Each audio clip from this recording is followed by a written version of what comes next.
Treatment planning week 4. It's actually week 5 of the semester, but I was gone. Well, I'm recording this before I go, but I'm gone Wednesday, February 1st through Thursday, February 1st through Wednesday of the following week. So I wanted to have this ready for you so that if you're working ahead, et cetera, et cetera. So the week that you have off should be spent writing that paper, right? And so if you've never used the Center for Writing Excellence before, if you've never got a jump start on a paper before, if you like to wait till the last minute, use this week as time to just work through it. I didn't give you a chapter to read. You're just supposed to work on that peer interview paper, okay? Remember to go back to the rubric. Remember to check out the video. That's how you're going to be the most successful on that. Okay, and just have fun with it. So that is due 2/21 in D2L. So if you want it to have edits, for me, it's got to come to me by 2/18 at 5 p.m. Okay, in my email, no PDF, no online Word doc. Okay, just a regular one. But check the Center for Writing Excellence. I'm telling you. So this is all about anxiety. Anxiety is the #1 reason that folks come to our counseling center on campus. Everyone has anxiety. Every theory we study talks about anxiety, and it's not as anxiety is a bad thing. There are different types of anxiety. It's how we work through it, right? But 25% of folks will meet the diagnosis for an anxiety disorder in their lifetime. So that's a huge amount, right? That's a really big, if you think about our classes, 24 people, let's say, then 6 of y'all. Okay, so women are twice as likely to be diagnosed as men, but just remember that they are also more likely to seek treatment. And so we tend to see folks not diagnosed. So we kind of got to look at that with a grain of salt. So we have fear. Folks are afraid of things, but then we have the anxiety is excessive fear. It's fear out of the scope of what we would normally expect for someone to have in that situation. Okay, so we can assess. We have a Beck anxiety inventory. Any place that you work for will have their own inventory that they really like.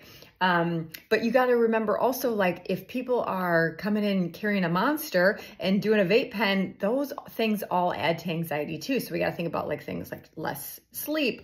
Let's see, cigarettes, caffeine, any stimulant. And then think about culture. Culture is like, hurry up, hurry up, hurry up, and perfectionism. So all of these things come into play, and we just have to think about, okay, if we take away and give ourselves a whole wellness model, then what leftover anxiety is there, and how do we work through that, okay?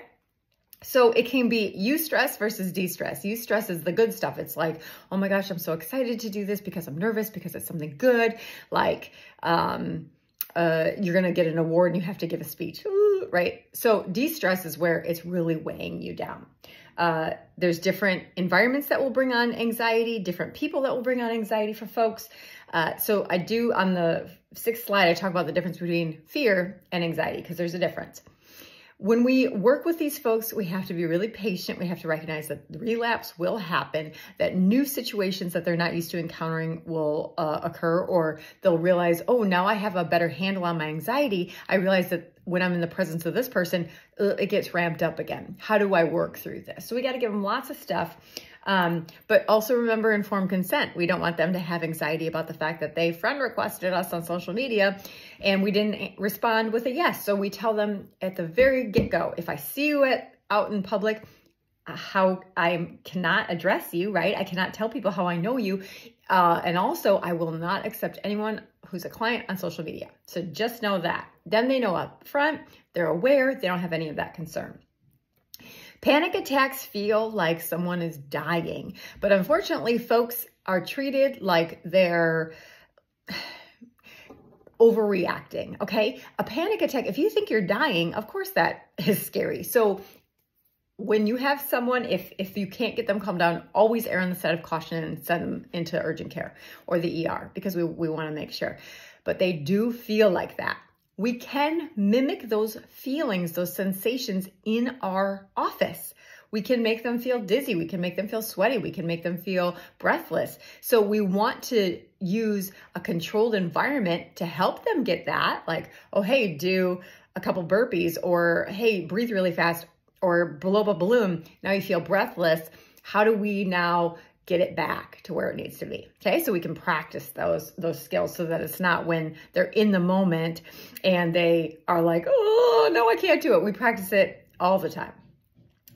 They tend to fear like, I can't get out of this place, or I have no control over my body, or this is really going to end in catastrophe. So we want to help them work through those thoughts. So I have treatment on there. I really like the 9-page helpful ideas link I included on the PowerPoint. Oh, you don't have to look at any of this stuff, but I try to make, if it's a video, I try to make it short and sweet. I try to tell you how long it is so you know what your investment is. And I try to make them very, brief and necessary. And then also just things that you could use in practice. Okay. Especially if you have the person that you're interviewing ends up having anxiety, they might appreciate these types of breathing and mindfulness activities too. So I put in different techniques so you can see, again, if you are a CBT therapist, here's how you might tackle it. If you use panic control therapy, here's how you might. Acceptance and commitment therapy is a really growing and popular therapy, so I put that on there too. But there's other things, wellness, like getting sunshine, exercising, however that looks for them, and then also there's psychopharm. So we have like the selective serotonin reuptake inhibitors, we've got benzodiazepines, et cetera, okay? Okay, so we have specific phobias. Sure, some of you are like, clowns or snakes or spiders or tight places or heights. Those are just specific phobias, okay? So everybody has stuff they're afraid of. It's whether you're like, oh, well, I'm afraid of heights, so I will never take an elevator. And so I'm walking 35 flights to a hotel room with all my luggage. Like, what is it leading to, right? And those things that are distressing, how can we help that? Here's how to treat it. Progressive muscle relaxation. I love that. If you're in class, I do that for you. Exposure therapy, where you're actually exposing them to it. So like being in the presence of it, like, hey, let's look at a picture of elevator. Oh, let's stand by an elevator. We're not getting in, we're just standing. Okay. So just slowly but surely. We have agoraphobia, which means you don't want to leave the house. We often see that accompanied with trauma and loss.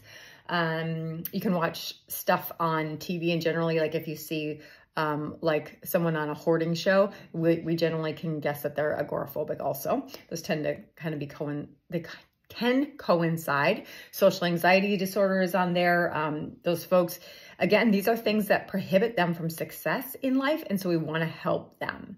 I gave you interventions there, separation anxieties for little kids. I gave you the fear cat there to kind of show you how we would do it with kids. Generalized anxiety disorder is anxious all the time and it's not warranted, which means this isn't like something that makes sense for you. So here's how to treat it. And I gave you, Cory Muscara is one of my favorite, he's a professor, but I love to follow him on like Instagram. He has stuff on like Simple Habit app, but I love his mindfulness techniques. I like his voice. I like the way he does it. He spent time in a monk community. And so he really knows how to do it. So I gave you his little 2-minute video on that. Selective mutism. If you've had me before, you know that my dear Sutton had that. It's where they are selecting not to talk, even though they have the capability to do it. So age is a thing, environment is a thing, context is a thing, trauma is a thing. We always want to look for all this stuff and treat the person as a whole individual. We want to help them have the life they want, right? And we're going to be patient with them and we're going to explore all the options that they feel safe doing in their own time. Go have a great week. I give you lots of different things to do to practice your own mindfulness because you got to try this stuff out to know how it works for you. And I gave you some guys like John Kabat-Zinn, really love him. Find some joy in your life, do some stuff to move your body, connect with each other. Y'all go do something fun, okay? I'm here to help. Again, remember that I'm just getting back, so give me a little bit of time to get on my feet, but I'm always here to support you. Let me know what you need. I will see you next week.